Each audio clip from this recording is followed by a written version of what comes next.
இன்றைக்கி வந்து இந்த வீடியோவில் நம்ம என்ன பார்க்க போகிறோம்னா முட்டை கிரேவி தான் எப்படி பண்ணலான்னு பார்க்கலாம் வாங்க. நான் சப்பாத்திக்கு தான் பண்ணியிருக்கேன். சப்பாத்திக்கு ரைஸ்க்கு ரெண்டுக்குமே இது வந்து ரொம்ப சூப்பராக இருந்துச்சு. வாங்க இது எப்படி பண்ணுறதுன்னு பார்க்கலாம். ரொம்ப சிம்பிள் தான், ரொம்ப ஈஸியாகவும் பண்ணிடலாம். வாங்க எப்படி பண்ணுறதுன்னு பார்க்கலாம்.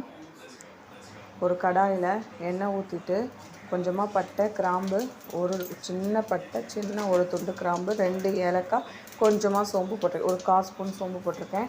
ஏன்னா வந்து பட்டை கிராம்புலாம் அதிகமாக போட்டால் ஒரு மாதிரி அந்த ஸ்மெல் வரும். தென் வந்து 2 பச்சை மிளகாய், ஒரு 2 கொத்து கருவேப்பிலை வந்து ஆட் பண்ணியிருக்கேன். நல்லா ஆட் பண்ணி அது நல்லா பொரிஞ்சு வரட்டும்.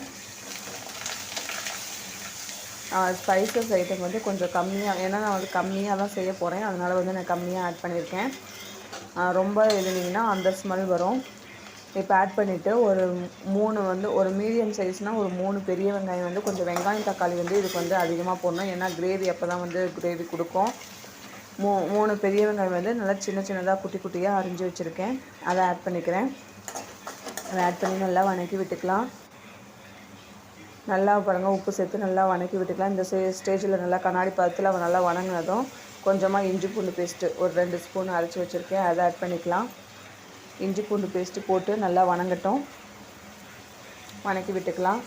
இஞ்சி பூண்டு பேஸ்ட்டு அந்த ஸ்மெல் போகிற அளவுக்கு நல்லா வணக்கி விட்டுக்கலாம்.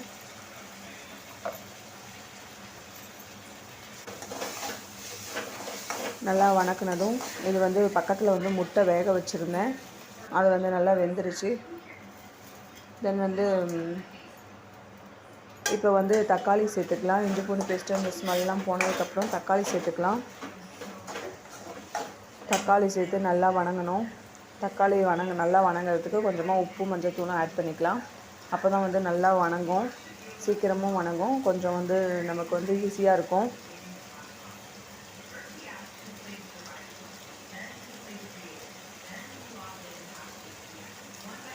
உப்பு மஞ்சத்தூள் ஆட் பண்ணி நல்லா வணக்கி விட்டுக்கலாம். தக்காளி ஆக்சுவலாக வந்து சில பேர் வந்து தக்காளி வந்து அரைச்சி ஊற்றுவாங்க. நான் வந்து அந்த அரைச்சி ஊற்றினா அந்த டேஸ்ட்டு வராது, அதனால் வந்து நான் வந்து அரைச்சி ஊற்றலை.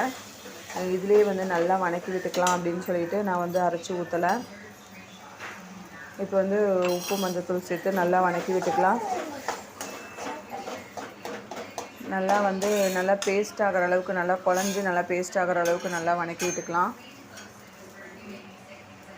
அப்போ தான் வந்து நல்லா அந்த கிரேவி இதுக்கு நல்லா வரும்.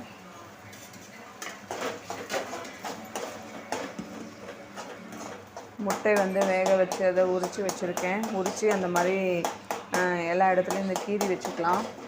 அப்போ தான் வந்து அந்த எசன்ஸ்லாம் இறங்க நல்லாயிருக்கும். பாருங்கள், நல்லா இந்த அளவுக்கு வந்து நல்லா வணங்கட்டும். நல்லா கிரேவி மாதிரி வந்து இந்த தக்காளிலாம் இது பண்ணி நல்லா வணங்கணும்.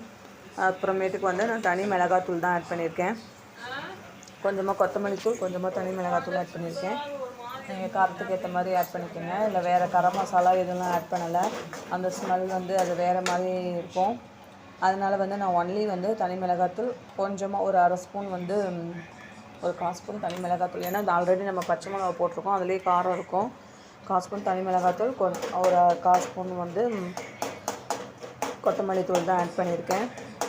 நல்லா ஆட் பண்ணி பச்சை வாசனை போகிற அளவு நல்லா வணங்கட்டும். நல்லா அளவு ஓரளவு கிரேவி கன்சிஸ்டன்சி வரணும். வந்தோடனே ஒரு டம்ளர் வந்து தண்ணி ஊற்றிக்கலாம். வேணுங்கிற அளவுக்கு உங்களுக்கு வந்து கிரேவி வந்து வேணுங்கிற அளவுக்கு வந்து தண்ணி ஊற்றிக்கோங்க. எனக்கு வந்து இந்த அளவுக்கு போதும், அதனால் தண்ணி ஊற்றி நல்லா மூடி வச்சுக்கலாம். நல்லா கொதித்து வரட்டும். நல்லா கொதித்தோடனே உப்பு காரம்லாம் பார்த்துட்டு இந்த ஸ்டேஜில் வந்து நம்ம முட்டையை ஆட் பண்ணிக்கலாம். நல்லா கீறி வச்ச முட்டையை ஆட் பண்ணிவிட்டு ஒரு கொஞ்சமாக ஒரு 5 மினிட்ஸ் இருந்தால் சிம்மில் இருந்தால் போதும். அவ்வளோதான். அந்த எண்ணெய் பிரிஞ்சு வந்தோடனே கொத்தமல்லி தழை தூவி இறக்கிடலாம். இது வந்து சப்பாத்திக்கும் சாதத்துக்கும் நான் ட்ரை பண்ணியிருந்தேன். ரொம்ப டேஸ்ட்டாக வந்துருந்துச்சு. ரொம்ப சிம்பிள் தான், வேறு எதுவுமே தேவையில்ல. நீங்களும் ட்ரை பண்ணிவிட்டு எப்படி இருந்துச்சுன்னு கமெண்ட்டில் சொல்லுங்கள். வீடியோ பிடிச்சிருந்தால் லைக் பண்ணி ஷேர் பண்ணி சப்ஸ்கிரைப் பண்ணிக்கோங்க. சப்போர்ட் பண்ணுங்கள். மகிழும் மனமும் நிறைந்திருக்கட்டும். தேங்க்யூ.